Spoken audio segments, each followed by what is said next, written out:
It's not about being Luke Skywalker. It's about being Yoda, asking the right questions, getting the right answers, and guiding people to the result. That's my takeaway today with our guest, Anthony Palomba, and his insights of what it means to take and make real content. Enjoy this episode. I teach storytelling with data and leadership comm because those are just like some of the core classes you have to teach. Guys, I show them a Batman comic book the first class.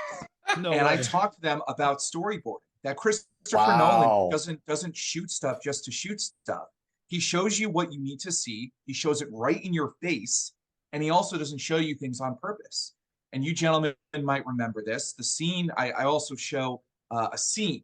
So it's not really a comic book, but it's more of a storyboard. That looks like it looks like a comic book. It's the scene where Batman is up against Heath Ledger's Joker, and Heath Ledger is in the truck, and Batman is in the Batmobile in the city. And they're racing against each other. But you literally see arrows and coloring and all of this stuff to direct traffic. How is that any different than a business presentation? When you're talking about a PE ratio, you're talking about a multiple, right? Gentlemen, you have highlight call out boxes, you have arrows, and you have top lines, takeaways. Yeah, you have the arrows, Absolutely. And so that's I call them that I tell them that you're directing scenes, and I know that sounds a bit strange and unorthodox, but you have to tell me what the story is. And in the beginning, you have to give me a situation and the recommendation. Listen, 20 minutes into Batman, the three of us know we were watching it. Batman's going to defeat Joker. We know this. Yeah. That's not why we watch. We watch to see how we get there, right? And that's the power of having a bottom line up front to say, oh, Keith is telling me that we should, open up a new brewery or whatever. Okay. Right. So I know what's going to happen in the presentation.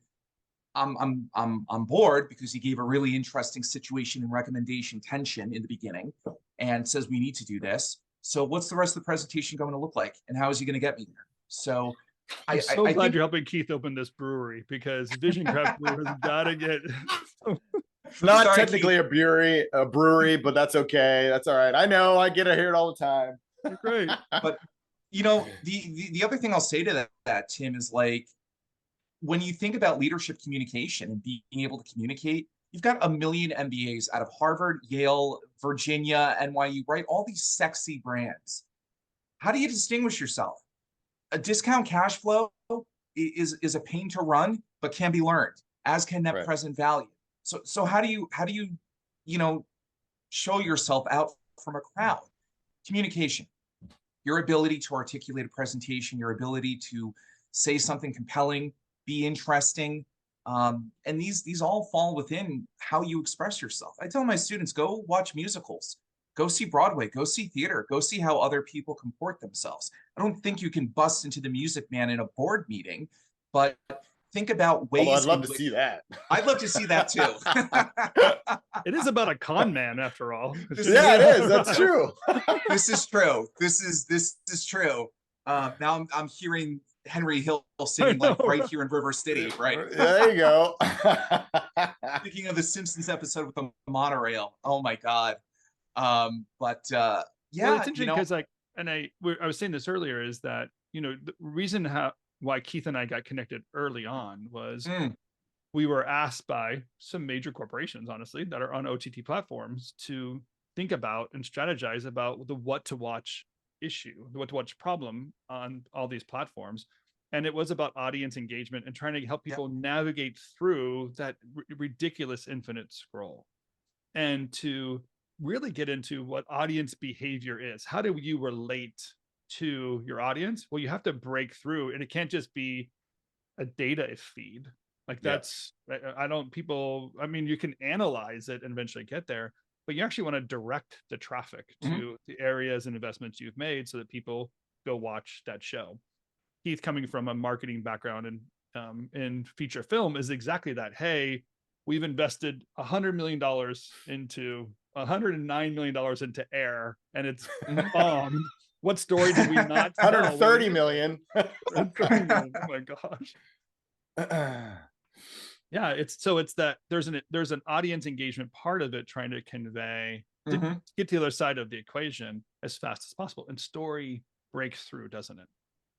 Always. I mean, stories lead us, right? I mean, we think about I think about today, Gen Z and Gen Alpha, how persnickety and how choosy they are. My God, generations that are less inclined to drive, less inclined to go drink, less inclined to date, it's very difficult to really persuade them on anything. They're markedly skeptical of a lot of the institutions that other generations have gone through, right? Rites of passage. And I think those generations are particularly sensitive to storytelling. I think couldn't be more anti-80s than no dating, no drinking, and no dating, no drinking. Agreed. Like I grew up watching Porky's and Animal House. I'm like, oh, okay, like this is what I'm gonna do normal, as an adult. right? You know? Yes. Yeah, John Hughes was like, come on, that was my childhood, right? That's it. Exactly. Yeah, stories are everything. You have to pull people based on something that they can self-relate to. And that's another piece of what I teach in storytelling with data, and what I'm going to teach in an upcoming class in media and entertainment business is, why do people need art? There's a lot of self-reflection that goes into things. When people see a Maserati going down the street, they don't think, oh, that guy must have a really great life. Most people think, I wish I had that. I wish I was in that, right? So it's always thinking about how you can implicate, I think, your audience in different stories, and what do they take from it? Because we're always kind of reevaluating ourselves as consumers. Yeah, it's interesting because Tim lives and dies by this philosophy, which I think is really great. And then he always tells a lot of his clients, you always have to start with the why. Like why you want to tell this story, and you also have to keep in mind your audience as well, and what plays into the story you're going to tell. And my contention is one of the biggest problems in Hollywood is that why is sort of left aside. And it's like, I just want to do this because I just want to tell the story. And that's not enough anymore. With the preponderance of content that is available now, it's not going to be salient enough for people to be interested unless you really go in with a solid why that's going to tie it back to the audience. And what, like you said, a lot of the sort of this idea of this wish fulfillment, and the idea of why do they want to go on this journey with you? And it can't just be like, well, because I really want to make this movie, which is kind of what happens now more than ever. And I think we need to get back to this idea that the audience at the end of the day has to be a central part of the conversation before the movie sort of gets off the ground. And I don't think that's really happening much anymore. And Air is a perfect example of that. It's clearly a movie that a bunch of executives always wanted to make. Ben and Matt wanted to work together and make it together. And there was never a consideration, well, does anybody really want to spend an hour and a half in the theater and watch a movie about a shoe from the 80s? Because they've already seen the documentary too, by the way. Yes, exactly. And there's already content about it elsewhere. So anyway. Yeah, there's like an ESPN documentary about this thing already. Yeah. Yeah, gentlemen, I know who Phil Knight is. I know who Sonny Vaccaro is. But I bet if you and I listen, we could pick West Hollywood. We could pick Brooklyn, New York. We can go wherever you want.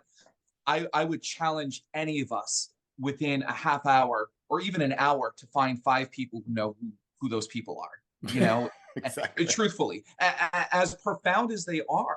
And, right. I don't know at this point if people are really excited about athletic shoes, right? We don't really see commercials as much. I think Kyrie Irving who had a sneaker deal, has left, some bad residue around that.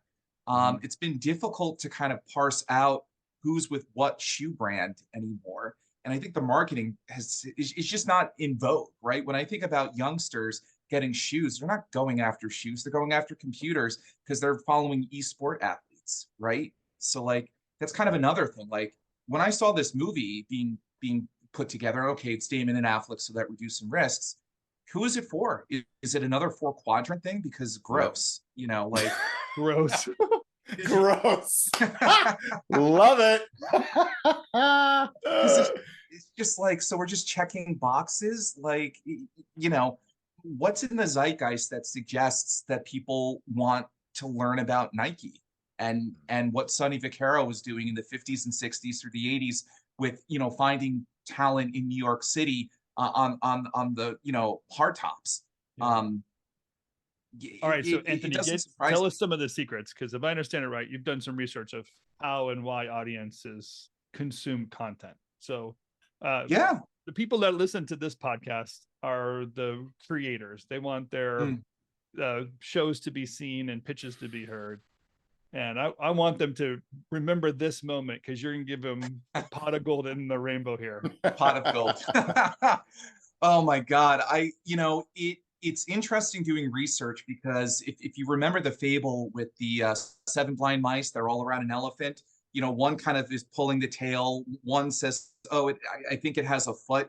So it feels very much like that as a researcher, where you're kind of chipping away at things. One study that I did found that, consumer personalities and lifestyles can inform genres that they watch. Demographics and lifestyles can inform the platforms on which people watch. And so, step one is how you think your audience might consume something. And I mean that sincerely.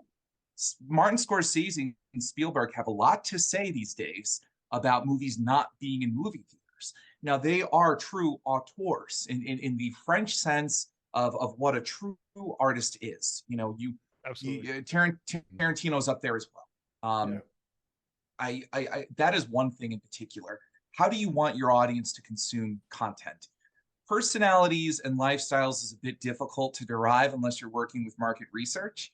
But I think that even doing a competitive analysis and seeing what people are viewing versus what's going on in the world is also critical. I'm doing an in-depth interview study with creatives with the marketing prof at Pepperdine. And what we're trying to figure out is what makes a TV series a hit in the view of creatives. So I hope to have an even better insight into this in the next year. But what I'm also interested in is creating a subsequent study about how we think about the pop culture zeitgeist, right? We always reference this. It's kind of nebulous, amorphic. Could you help me find the zeitgeist? I would love to figure out where that guy lives, where it went. I just want to open the door to him every once in a while and just see what's inside. Maybe join him for a little moment. Like, if you guys think about it, like, Seinfeld should have never existed. It did terrible in the focus groups with NBC. First 3 seasons, even.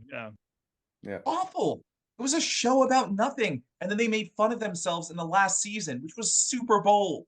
When you think about that, how did they know?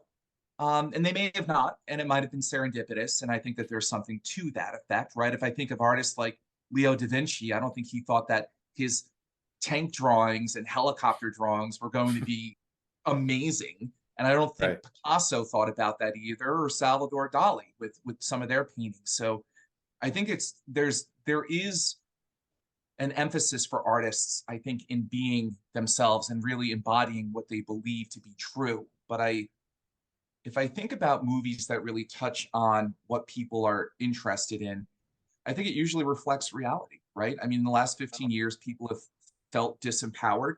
And I'm not surprised that superhero movies took off in the last 15 years. Student loans, higher house prices. I mean, my God, where can I have some agency over my life? And Robert Downey Jr. as an affected but flawed superhero is super cool to connect with, when in reality, I might not be able to be that superhero. So it was a great turn, hasn't it been, in the superhero genre, or that there was always a moment where they went to the dark side. And I remember in my lifetime thinking, this is so unsuperhero, right? Because it's not ever the superheroes that were presented to me. But really, in creating a universe, you have to always have the struggle internally of the good and bad, and then externally good and bad, so that they generate a connectivity together. But I also like our theory a little bit is like those days are also done now. And we call it the end of the blockbuster. What started with Spielberg and Jaws, $100 million film, finished with Endgames, because the technology shifted, the pandemic moved people to homes, theaters are not going to be the draw anymore, the distractions are greater. To think that we're going to really launch into billion-dollar opening weekends again in the theater chain, probably not. We're going to have to find a different way of connecting to audiences, and not just go like, hey, let's go make the next big blockbuster. I think those days are done. I think you're hitting on something, and I recognize that I've kind of monopolized this conversation a little bit. So I actually want to pay some deference to you two, and I actually want to throw a question back at you two. Oh, What do you what do you make of Jeff Katzenberg and Meg Whitman's Quibi? Because this was the reason why that was supposed to work. Yeah. And I don't know, in thinking about what you just stated, Tim, and your expertise, both of you, and then thinking about fitting into the pop culture zeitgeist, what do you two make of that? We trashed the heck out of this thing. Yeah, we did. A year ago or 2 years ago, whatever. We should send you the episode because we spent like 30 minutes just trashing the whole concept. Well, it's almost like, why don't you explain it, Keith? Well, I mean, I think a lot of it was almost it was a timing issue, I think, as well. And I also think there was a frustration level with the UI as well, and sort of how it worked. And 10 minutes, well, I think the whole concept behind it was, okay, so people don't have a ton of time. They're constantly pulled. So we'll just make it nice and short, right? And they'll get in and out. They'll be able to watch an episode while they're waiting for a junior to finish up dance lessons or whatever. And then they can just pick it up later. But I think what they underestimated was that's not 10 minutes is not going to get anyone invested, right? What made something like Netflix, what made sort of House of Cards so successful right out of the gate was the fact that they put all 13 episodes on all at once, which was unheard of at the time. You basically had to wait another week before you could watch the next episode. But with Netflix and House of Cards and dumping all 13 episodes of season 1 all at once, people were able to binge. They basically invented the binge, and could be invested in the characters and invested in the story. But 10 minutes was not enough. They didn't get anything that sort of like, the other thing was in terms of like the zeitgeist, it's like, you got to get something that sort of just pops and then people just like it. Everyone's talking about it, much like Stranger Things on Netflix that just sort of exploded out of nowhere. But they didn't really have anything like that. And I think ultimately that combined with a sort of lack of ability for them to engage with it, I think what it felt like to me was it was like they got a ton of data that said people want, they're overwhelmed, and they sort of drew the long conclusion from that data. Yeah, you didn't give them the data, did you, Anthony? You didn't provide them with that data. Right. You weren't responsible for that, were you? We should ask the questions before we answer it here. Right. Qualify. What was your involvement in that moment? So I think they got the data and they just drew the long conclusion that people just wanted shorter, snackable content, when actually that wasn't really the case. Well, they still want to be invested in stories. Yeah. Even looking back on that point, Keith, like you could see where they weren't wrong. It's not like Instagram stories and TikTok and Snapchat at the time. There was bite-sized pieces that people can consume content, and now even YouTube is almost promoting their shorts.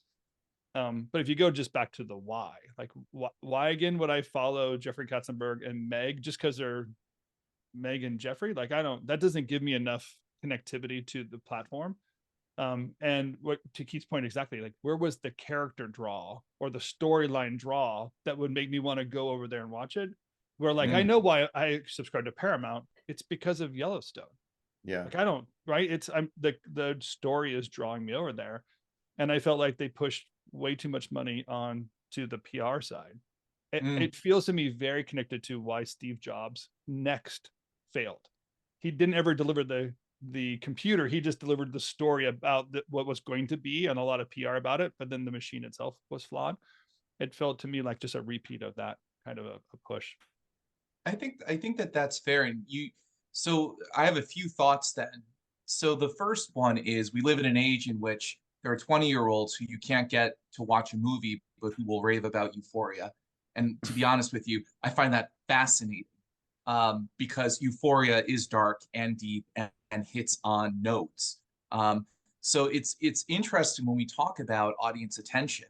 Again, I think it gets back to authenticity. Like that show deals with real stuff. And I think understanding your audience a bit more and the grittiness that might be desired is one thing to consider for artists. What students, see what's on my mind, what people are actually going through. is quite critical. The other thing I want to leverage to you gentlemen, and I'm curious what you think, Keith, you said Stranger Things came out of nowhere, and I agree with you wholeheartedly to an extent, because there's an intro. I'm looking at the book now. It's a big, thick, academic-y entertainment science book. And one thing they talk about that I really loved in that book was novel yet familiar. And that's exactly what Stranger Things, if we're wondering, why is this working? Why is this, we look at franchises and like, how is this such a hit? Novel yet familiar. And I think that with Stranger Things, I felt Goonies vibes, I felt ET vibes, all of these vibes just packaged differently and in a very unique way that took risks. Because if your content doesn't take risks, the audience has no impetus to see how anything kind of resolves itself, right? And I think I watched Shrinking the other day. I just wrapped up the first season.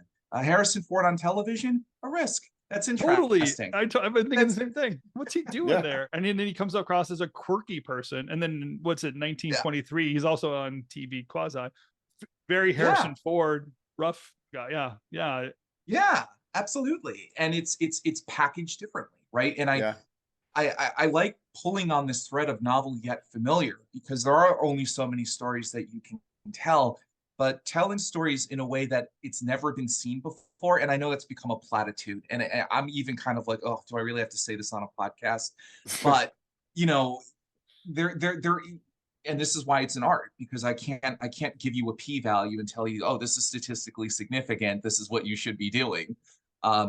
Because it is an art, in the way that you weave things around. But any artist listening to this, I hope you're reading the news. I hope that you're on blogs and seeing what people are talking about. Severance could not have come at a better time when we're thinking about hybrid workspaces, when we're thinking about how do we literally just cut it off. I just want to cut the cord off, Keith, because it's 6 o'clock and I can't be thinking about dinner anymore. I can't be thinking about work anymore. I have to go to dinner with my wife and family. I think shows that are plugged into the zeitgeist and like, this is what I'm struggling with, man.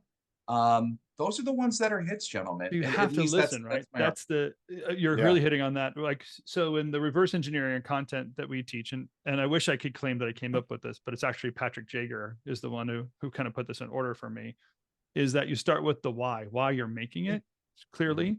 And then you ask the who would this be relevant to? Where does it play out? And then finally, what should I make?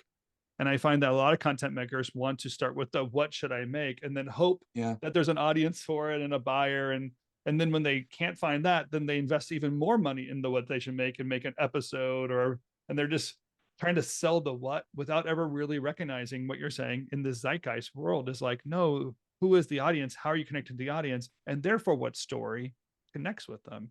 And that reverse engineering is the connecting point to the audience, to the story, and then eventually to the, wherever the distribution is. It's interesting that the challenges that are constantly coming up in this industry, you almost want it to be solved and retained. But for some reason, I feel like every person has to learn it new. Do you have a sense of why that is? Why isn't it obvious that every, like, say, newcomers have the same exact confusion and they can't see what feels like it's obvious once you get on the other side of the equation? Oh, I asked you a good question. Look at him. That's a good one. It is a good question. And my gut response is that we're so oriented with ourselves. We have narrow scopes as people. We do. Nice. I got up today. I didn't come to feed the world. I came into the kitchen to feed myself, John. Right. So we're always thinking about ourselves, and we're always thinking about, well, this is what I want to do because it's good for me. And I think through getting older, wiser, going through failures, going through risks and everything else that comes with moving, getting laid off, getting fired, getting rejected from a woman or man, or whatever your road has been, you quickly learn that success is through lifting others. And I don't think that is really taught. I will say at Darden, this is all we talk about is how we lift each other as teammates, which I think is quite refreshing. But even I myself, as like a PhD student, like a decade ago, I was all about myself. Of course I was. Individualized study. I've got to go make out my own name, right? And I think that there are a few disciplines. I mean, you learn it, I think, in a comm school, I would hope. But, you know, people have big egos and people want to be the next, you know, Michael Bay or Ridley Scott or, whomever, Ron Howard, J.J. Abrams. And I think when you get caught up in the cult of your own personality, you wind up being your only fan, which is terrifying. Yeah. And you don't wind up realizing that you're really here to further conversations and serve humanity. I tell my students that they're Yoda. They're not Luke Skywalker when they present. And I know that I'm dipping in between my class and in storytelling with data and media business, but it's the same thing. You're there to spur other people to action when you present as a business person. The same thing with being a creative. I can't say that again. That is the most brilliant line. Sure. So I tell my students that they are Yoda. They're not Luke Skywalker when they present. They are there to spur people to action. They are there to advance people to action. Spur people to action. And you're convincing people to change behavior, and you're convincing them to take a risk. It's no different than watching a program. I was listening to something about extrapolations on Apple. I can't wait to watch that. It's going to be a hard watch because it deals with climate change, but like you're furthering and advancing a conversation that gives me agita and stress, but I'm also saying to myself, who the hell is going to talk about this? And being heard and having light bulbs on in the room is quite impactful. The last thing I'll mention is I tell my students, if you're going to talk to finance people, mention revenue, mention KPIs that are going to hit ding on the light bulbs, right? Yeah. If it's a conjoint analysis, it's for marketing. If it's exponential smoothing or just in time, that's ops. Like, you know which buzzwords, and I don't mean to call them buzzwords, but you know which words will hit light bulbs in the room. It's the same thing when you present content. Yeah, brilliant. Wow. Keith, what he's talking about almost reminds me of the quote about how Hollywood, lives behind gates and then goes behind gates, and that echo chamber issue. So I had a old boss, Anthony, and his he had several little phrases that he used to throw at us, and the one I loved the most was the philosophy of that in Hollywood, most people live behind gates and work behind gates, and easily 98% of the audience does not. And it's that sort of mentality. I mean, I've been in rooms where the conversation around marketing strategy and just sort of the overall concept of the campaign, it feels like they were just talking to their buddies at a cocktail party, right? And not realizing that there's an entire country and world that may not necessarily view things through the same prism. So, and I've always said, if you think your audience is dumb, then your marketing is going to be dumb. So that was sort of so when you're saying like you're not Luke Skywalker, you're more of a Yoda type. And I can tell you, if that was actually the mentality of a lot of people in Hollywood, and sort of the idea of spurring people to action, and also that lifting others to their success is your key to your success. I mean, it would be a completely different industry. Totally, because it's one industry I think that is driven by ego more than most. But again, it goes to that whole idea. It's like, well, I know this is the best thing to do. I don't care, but this is what's going to work for me. And that's all. It also ties back to, something I also talk a lot about with Tim, in this idea that a lot of shows get made because an executive wants to walk into a room and be applauded by their colleagues. It's not that they want to walk into a room and just be like, they made this movie and it made like a ton of money, but it wasn't Oscar worthy, and it's not something that people are going to talk about at cocktail parties. So whoop-de-doo. So it's sort of interesting. I kind of look at it as almost like the Succession Yellowstone problem. Like, if you really dig into the numbers on Succession and Yellowstone is a by far more popular show. But who does the media write about mostly? Succession. Because it's a show that they all watch in New York and LA, and pretty much the rest of the country doesn't really care. But Yellowstone is hugely popular, which is why Taylor Sheridan is becoming a billionaire on that entire universe. But it ties into this whole idea that, people just need to get, I think ultimately it's like, just get out of your bubbles. Yeah, we literally are, it's literally referred to as flyover states in the reference there. But in reality, I think that's what was impressive about the film Maverick, that say, or that, and thank God it was in the Oscar running and not just push off to the side of like, well, that was for the flyover people. But there was a reference to something that the audience actually wanted to see. It wasn't just about some big storyline or some cause-driven story that the West Coast and East Coast wants to push, but it's a relatable story, relatable character, and what'd you say? The novel yet familiar. Novel yet familiar. Yeah. Yeah, absolutely. Absolutely. Yeah. I mean, I think of A.O. Scott at the New York Times. I think he's an Ivy League graduate. Yeah. You guys know this. In the last 200, 300 years, the people who've been privileged to evaluate art or have their finger on the pop culture, they tend to be the most educated. Is that in touch with society? I don't know. And I liken that a little bit to Frasier, right? Part of the appeal of Frasier, the show, I know I'm going back 30 years, is a highly educated man dealing with not so highly educated people and finding ways to still reach commonality. And you gentlemen are right. We need more of that. Yeah. It turns out love is needed by all levels of education or not, right? That's the takeaway. All right. So Anthony, to wrap this thing up, imagine that Keith and I actually have our master's degree in media entertainment from the University of Virginia. What will we know differently once we have our master's degree? What is it that we actually need as a big takeaway to be a master? I don't want the BA level stuff or high school level, which I often think we talk about. I want to know master's degree level. What's the big thing I need to know to be an expert in my field? Why do we need art? Wait, that's the question?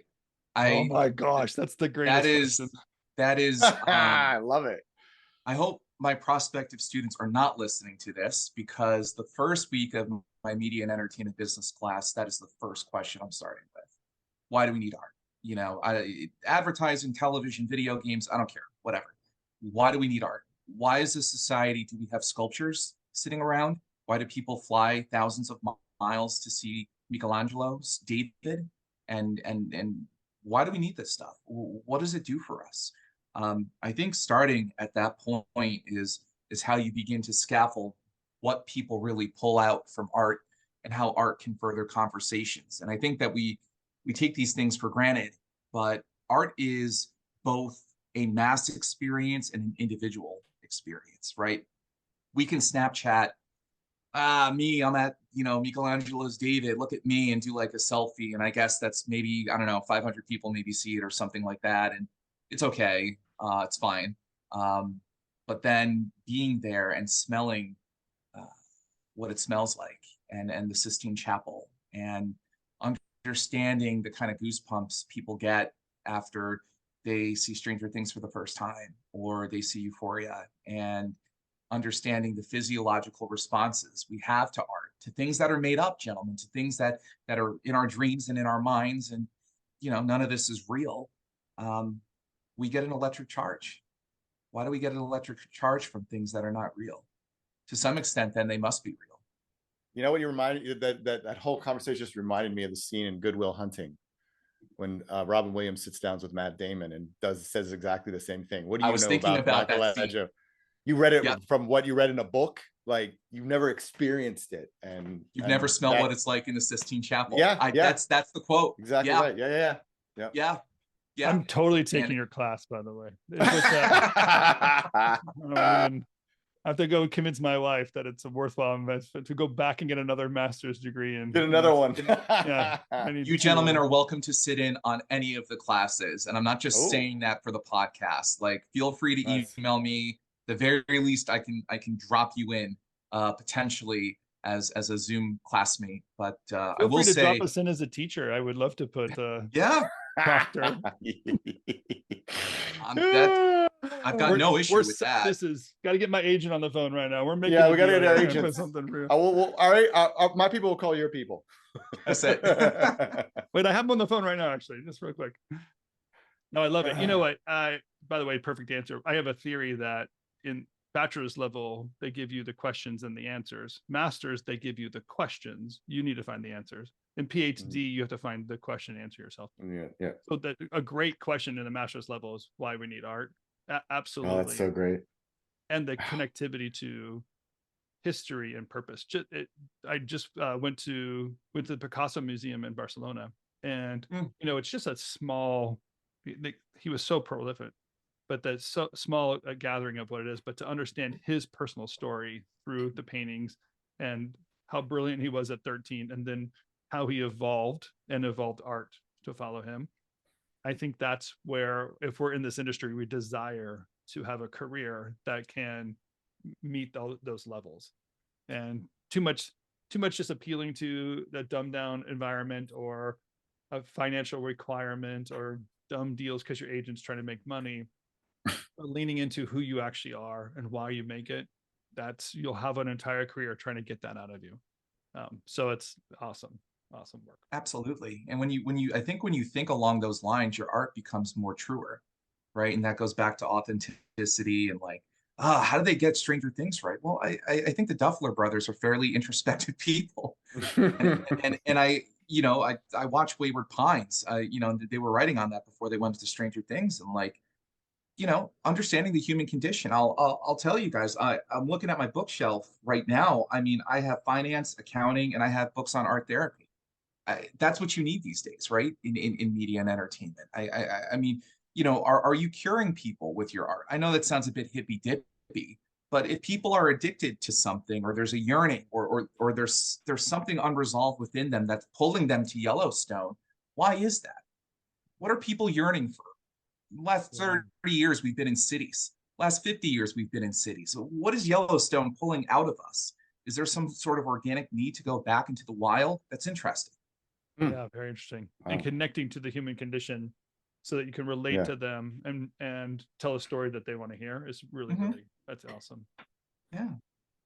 All right, you're coming back, or we're coming to you or something. I don't know what's happening, but you passed, Anthony. You passed. Good work.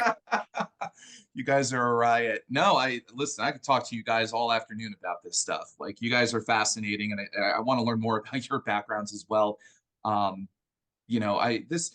It's funny. When I was trying to get this class passed, media and entertainment, I had people asking me, well, why do MBA students need media and entertainment? I mean, everybody consumes this stuff. Everybody consumes this stuff. The whole world needs to understand media and entertainment. Yeah.